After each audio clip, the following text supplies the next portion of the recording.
አንዱ ዓለም ነው ራሱ ወደ ሆስፒታል ይወሰዳት። ምንም ነገር የተውኩት ሰው ነኝ፣ በምንም ነገር ተስፋ ቆርጫለሁ ትላታለች። ሐቁ ቢወጣ በጣም ታደገ እንጂ ራሷን አጠፋች ብያለሁ። ለከካኔ ረቋል እንደ ሰማይ ነገ ቪዲዮ አያይዤ እልክልሃለሁ። በጣም ደስተኛ፣ በጣም ቆንጆ፣ ምንም የጎደላት ልጅ አልነበረችም። ሁሌ እንደማገኛት ነው አብረን ያሳለፍን። እኔ ብቻዬን አልነበርኩም፣ ጓደኛዋ ነበረች። የተከፋ ነገር የለባትም። ባለቤቷ ከሷ ጋር ነበረ ትናንትና ፎቶ ስታነሳ። በማህበራዊ ሚዲያ የሚሰራጩ ወሬዎች አሉባልታ ናቸው። አንዱ ዓለምን ወደ ፖሊስ ጣቢያ ወሰዱት ቃሉን ለመቀበል ነው። ሰላም እንዴት ቆያችሁ? ቻናል ቤተሰቦች፣ ትናንትና ሶሻል ሚዲያ ላይ በጣም መነጋገሪያ የሆነውን ነገር ሁላችሁም ታውቃላችሁ ብዬ አስባለሁ። ቀነኒ አዱኛ ትባላለች፣ ሞዴል ናት። ከዛም በተጨማሪ ደግሞ የኦሮምኛ ዘፋኝ የሆነው የአንዱ ዓለም እጮኛ ናት ማለት ነው። እሷ ትናንትና ህይወቷ አልፏል። ህይወቷ እንዴት አለፈ በሚለው ዙሪያ ሶሻል ሚዲያ ላይ በጣም የተለያዩ ነገሮች ሲሰራጩ ነበረ።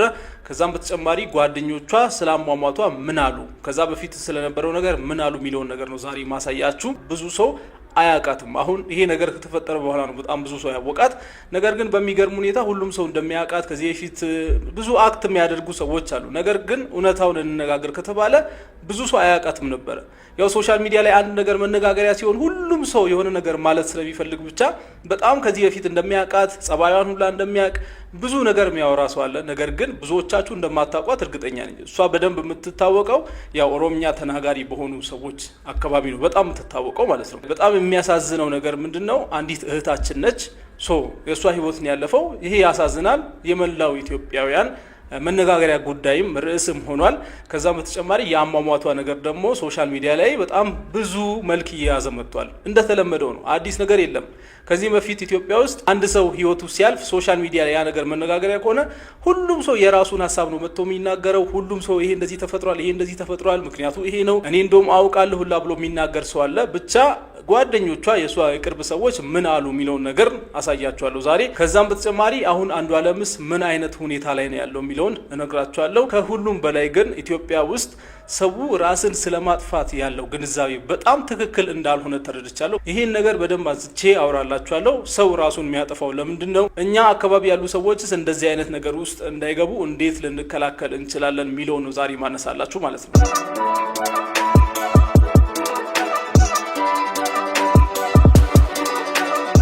እንግዲህ እንደነገርኳችሁ የተፈጠረው ነገር በጣም ያሳዝናል። ማለት በጣም ወጣት ነች፣ በጣም ብዙ ነገር የሚጠበቅባት ለዛው ሞዴል የሆነች ልጅ ብዙ ነገር ከዚህ በኋላ ማድረግ የምትችል ልጅ ነችና ህይወቷ ያለፈው በጣም ያሳዝናል። በመጀመሪያ ለወዳጅ ቤተሰቦቿ በሙሉ መጽናናትን እመኛለሁ እኔ በበኩል። ለማንኛውም ከተፈጠረው ነገር ጋር በተያያዘ ሶሻል ሚዲያ ላይ በጣም ብዙ ሰዎች የተለያየ ነገር አንስተዋል። ሪል የሆነው ነገር ምንድነው የሚለውን ዛሬ በዚህ ቪዲዮ እናያለን። ከመሞቷ ከአንድ ቀን በፊት የነበረው ነገር አንስተን እስካሁን ምን እየተፈጠረ ነው የሚለውን አንድ ላይ ከዛ ጀምረን እንመጣለን ማለት ነው።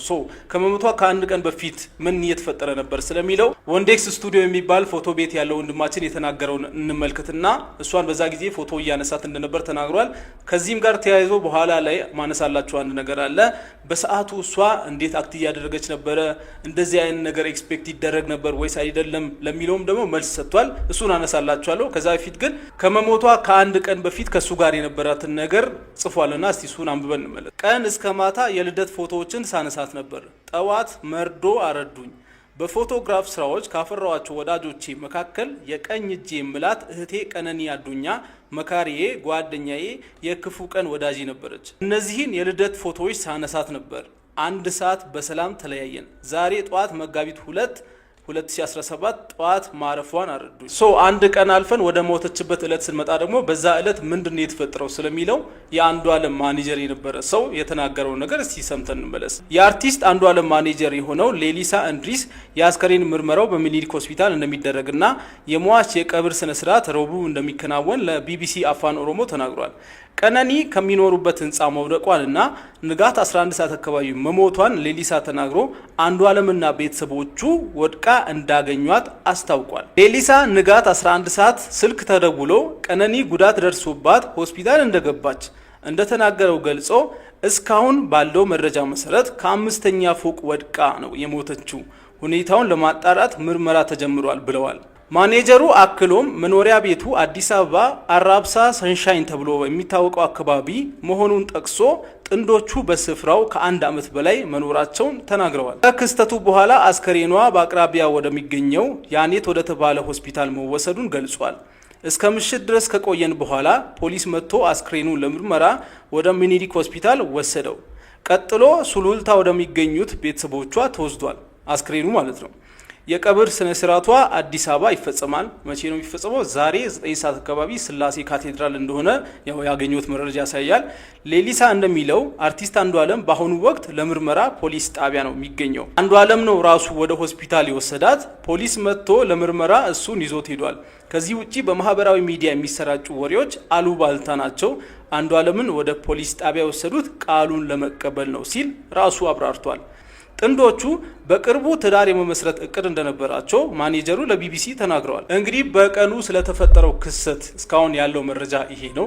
ሰዎች በራሳቸው መንገድ የራሳቸውንም ስሜት ጨምሮ የተለያየ ነገር እየዘገቡ ይገኛሉ። ለማንኛውም ፖሊስ የሚያጣራው በጣም ብዙ ነገር እንዳለ ይገባኛል። ጓደኞቿ ስለሷ ምን እያሉ ነው? ሁለቱ ስላላቸው ግንኙነት ከዛም በተጨማሪ በቀኑ ስለተፈጠረው ክስተት ምን አስተያየት እየሰጡ ነው ስለሚለው እንነጋገራለን። ከዚሁ ጉዳይ ጋር በተያያዘ ሶሻል ሚዲያ ላይ በጣም አነጋጋሪ የሆነው ይሄ የቻት ስትሪ ነው። እንግዲህ ስክሪንሾት ተደርጎ በተለያየ መልኩ ሶሻል ሚዲያ ላይ ሲለቀቅ ነበረ። ምንድነው የሚለው? እስቲ ቻት ያደረጉት የሚለውን ላሳያችሁ። ህይወት ከባድ ነው ውዴ ብላ ትናገራለች። ያው ቀነኒ ማለት ነው። አንዳንዴ መንገር ራሱ ይከብዳል። መሞት የተመኘው ሰው ነኝ ጌታን። ለሰው መንገር ምንም ጥቅም የለውም። እስኪ ለጌታ እንንገረው፣ እሱ ጋር መፍትሄ አለው። እሱ ልክ ነች ትላታለች ጓደኛዋ። ውዴ አንቺ ጠንካራ ሴት ነች፣ ግን ምን አይተሽ? ብዙ ነገር ከፊትሽ አለ፣ እንደዚህ አትሁኝ በጌታ ትላታለች። ደከመኝ ውዴ ትላታለች። ከምችለው በላይ በጣም ደከመኝ ጌታ ትላታለች። አይዞሽ የኔ ቆንጆ፣ ጌታ ይረዳሻል፣ ያልፋል፣ ሁሉም ታሪክ ሆኖ አንድ ቀን ፈገግ እያልሽ ታወሪዋለሽ የኔ ጎበዝ። ትላንት ያን ሁሉ ነገር አልፈሻል፣ ዛሬም ያልፋል እያለች ታበረታታለች ማለት ነው። እንደዚህ እያሉ እያወሩ ይቀጥላሉ። ቲጂዬ እኔ ያለሁበት ህይወት 30 ሰከንድ እንኳን አትቀመጪማ ትላታለች። ቤተሰቤን፣ ስራዬን፣ ጓደኞቼን፣ ሞራሌን፣ ተስፋዬን በቃ ምን ልበልሽ፣ ምንም ነገር የተውኩት ሰው ነኝ፣ በምንም ነገር ተስፋ ቆርጫለሁ ትላታለች። ይሄ ባይዘዌይ 29 ጁላይ 2024 ነው። ያ ማለት መቼ መሰላችሁ? ከኦልሞስት 8-7 ወራት በፊት ነው ይሄ ቻት ማለት ነው። በዚህ ሰዓት እንደዚህ አይነት ምንም ተስፋ የለኝም፣ ሰለቸኝ፣ ከዚህ በኋላ በቃ ውዴ ምናምን ብዙ ነገር ትላለች። ይህንን ቻት ሂስትሪ በጣም ብዙ ሰዎች እየፖስተቱ የነበሩበት ምክንያት ያው ራሷን ያጠፋችው በጣም ተስፋ በመቁረጧ ነው። በጣም በተለይ ደግሞ ከጮኛዋ ጋር ነገሮችን እያያያዙ ነበር ሰዎች ይህንን ነገር እየፖስተቱ የነበሩት። በተቃራኒው ደግሞ ሶሻል ሚዲያ ላይ እሷን የሚያውቋት በአካልም አግኝተዋት ከእሷ ጋር ቪዲዮ የሰሩ ሰዎች አሉ። ከነዚህ ውስጥ አንዱ ሚኪ ይባላል። ፊት አውራሪ ሚል ዩዘር ኔም ያለው ሰው ታውቃላችሁ ብዬ አስባለሁ። የተለያዩ በጎ ስራዎችን በመስራት የሚታወቅ ልጅ ነው። ከእሷ ጋርም እንደዚህ አይነት ቪዲዮ ሰርቶ ነበረ። ይሁ እዚህ ጋር እንደምታዩት ከሷ ጋር የበጎ አድራጎት ስራ ይሰራ ነበረ ማለት ነው። የኔ አዛኝ ብሎ ፖስት አድርጓል እሱም።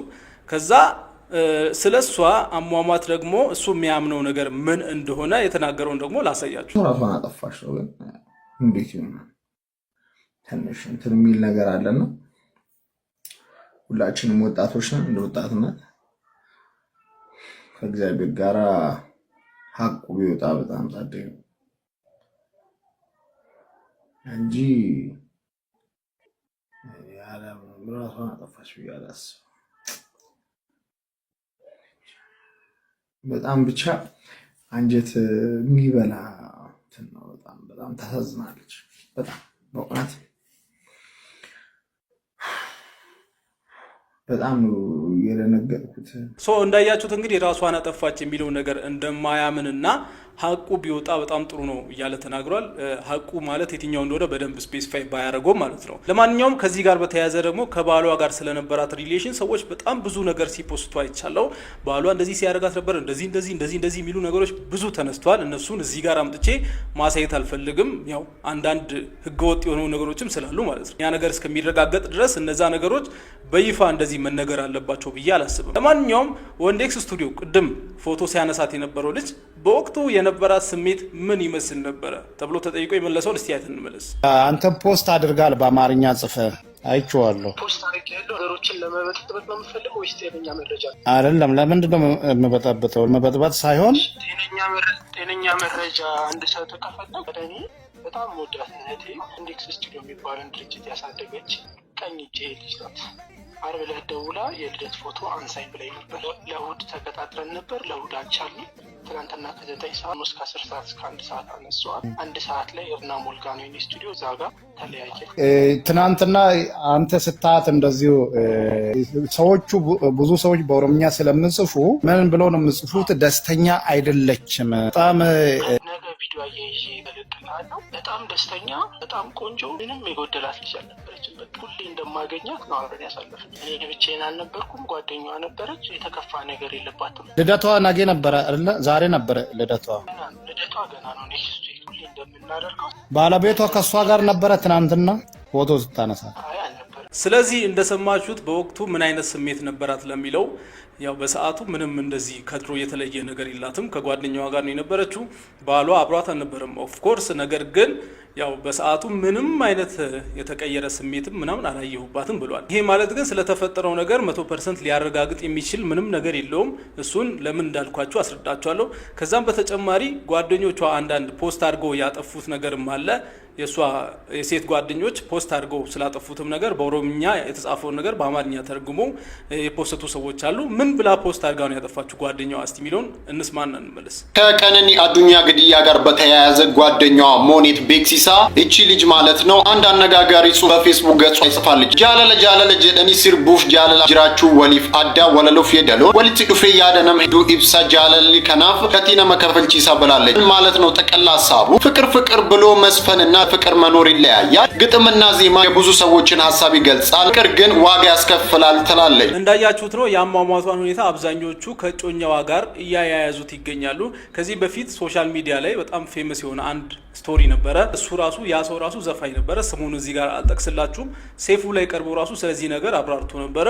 እሱ ያው ፍቅረኛው ወይም እጮኛው ራሷን አጥፍታ እሱ እስር ቤት ገብቶ እንደወጣ ምናምን ተናግሮ ነበር። እና አሁንም ይሄም ስቶሪ ከዚህ ጋር እንደዚህ ሰዎች እያያያዙት ይገኛሉ። እስር ቤት ገብቶ ያኛው ያው አርቲስት ምንም የተገኘበት ነገር ስላልነበረ በነፃ ተለቆ ነበር ከእስር።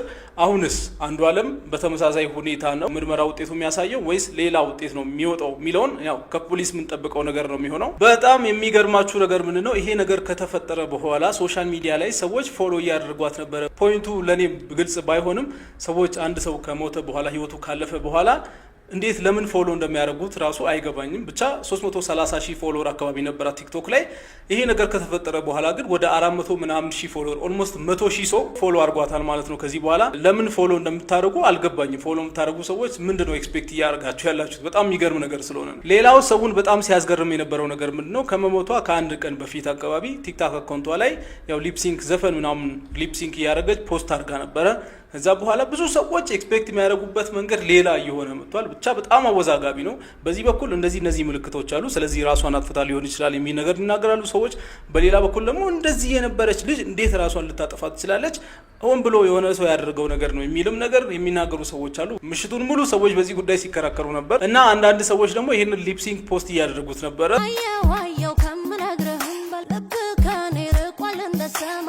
ይህንንም ዘፈን ፖስት እያደረጉ እንግዲህ ያለ ምክንያት አይደለም እንደዚህ የሆነችው፣ የሆነ ነገር አለ ከጀርባ፣ ሁለቱ መካከል የሆነ ነገር ይኖራል በሚል በጣም ብዙ ነገር ሰዎች ያነሳሉ። መቃንኮ ቃን ያዱኛ ጀደማ አረሂሪያ ኮራቸው ጂን ተበቹ ፌር ኢኖ ደበል ማለት ኢኖ ነጭ ማለት የሚያሳዝነኝ ነገር ምን እንደሆነ ታውቃላችሁ? ለማንም እናትና አባት ማልመኘው ነገር እናትና አባት በህይወት እያሉ ልጅ መቅበር ማለት የሚሰማቸውን ስሜት ምንም መገመት አይከብድምና ለማንም እናትና አባት ይሄን ነገር አልመኝም። በዚህ ነገር ከማንም በላይ ተጎጂ ይሆናሉ ብዬ ማስበው እናትና አባት ናቸው ብዬ ነው ማስበው። ከዛ በተጨማሪ እጮኛው ራሱ አንዱዓለም ነው ብዬ ነው ማስበው። ሶሻል ሚዲያ ላይ ያለን ሰዎች ይሄ ነገር መነጋገሪያ ስለሆነ ብቻ መተን ብዙ ነገር እንላለን፣ ወዲያ እንላለን።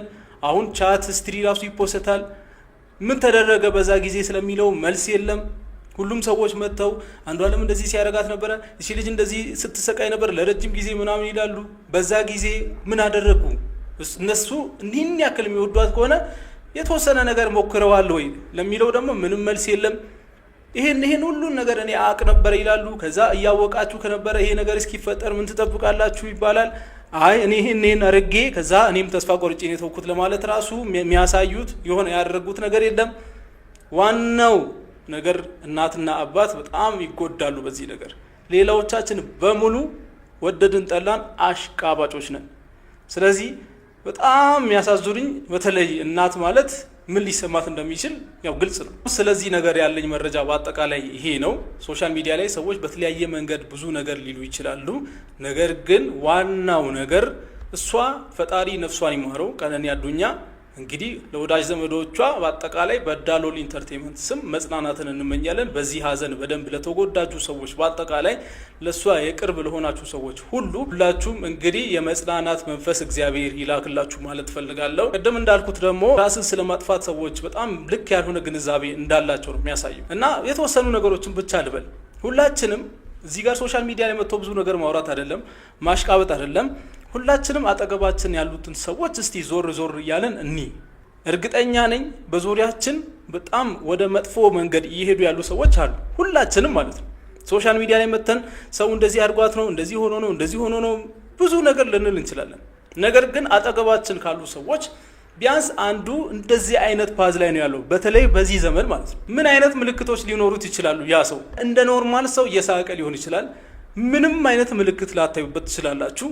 ዛሬ ከእናንተ ጋር ዘና ብሎ ውሎ ማታ ራሱን አጥፍቶ ልታገኙት ትችላላችሁ። ምንም ባልተፈጠረበት ሁኔታ በጣም ሰላማዊ በሆነ ነገር ግን ከተወሰኑ ሰዓታት በኋላ ራሳቸውን አጥፍተዋል ሚል ዜና ልትሰሙ ትችላላችሁ። ወይ ደግሞ ምልክትም ልታዩ ትችላላችሁ።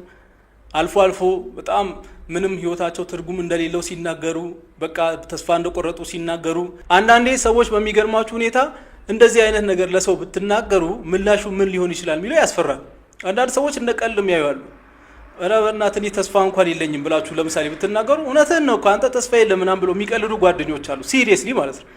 እና ይሄ ነገር ቀልድ አይደለም። በተለይ ያለንበት ዘመን በጣም አስቸጋሪ ነው እና በአጠገባችሁ ያሉትን ሰዎች በደንብ ልታጧቸው ካልፈለጋችሁ ማለት ነው። ስለዚህ ሰዎች በተለይ እነዚህ ምልክቶች የሚያሳዩአችሁ ከሆነ በጣም ኬርፉል መሆን ያስፈልጋል። በጣም ተስፋ የመቁረጥ በብዙ ነገሮች ኢንትረስት ማጣት፣ ይሄ ከድሮ ጀምሮ በሚያስደስታቸው ነገር አሁን ላይ በጣም ኢንትረስት ፍላጎት ማጣት፣ በሁሉም ነገር ከናንተ ጋር በሚገናኙበት ሰዓት ሁሌ ፊታቸው ላይ የሚነበበው ሀዘን ከሆነ በተለይ መጠንቀቅ አለባችሁ።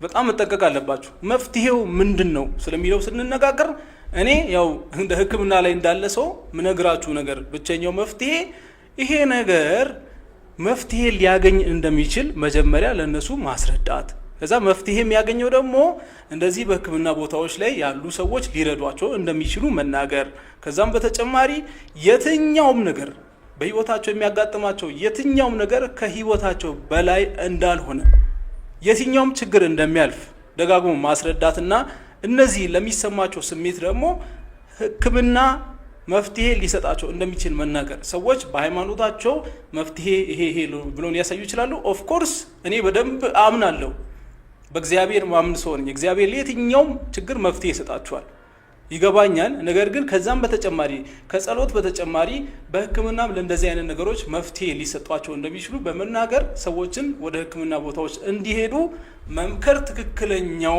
ስቴፕ ነው ብዬ ነው የምነግራችሁ እኔ።